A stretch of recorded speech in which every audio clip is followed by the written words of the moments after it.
যেহেতু এখানে আহ, আইনি জটিলতা আছে এবং এখানে আদালতে বিচারাধীন বিষয় আছে, এখানে আমাকে ব্যক্তিগতভাবে আক্রমণ করে তো আসলে লাভ নেই।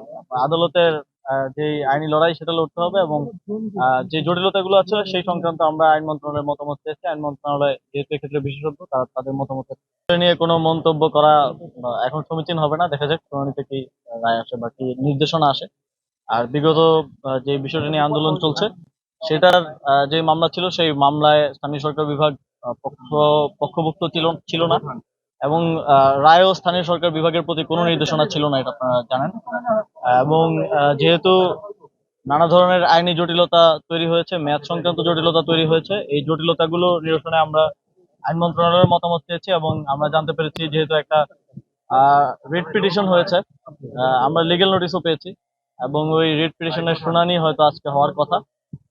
তো এই একদিকে বিচারাধীন, আরেকদিকে যেসব আইনি জটিলতা অ্যারাইজ করেছে আর সেগুলোর সমাধান হলে আমরা কোনো একটা সিদ্ধান্ত দিব। বিএনপি আন্দোলনে যাওয়ার আহ, যখন সরকার কাজ করে, সরকার একটা বডি হিসেবে কাজ করে, কেউ ব্যক্তিগতভাবে এখানে কোনো সিদ্ধান্ত নেওয়ার বা ইয়া করার সুযোগ নেই। বিশেষ করে এই ধরনের বড় ডিসিশন একা ব্যক্তি হিসেবে আমি নিচ্ছি, এটা ভাবার কোনো কারণ নেই।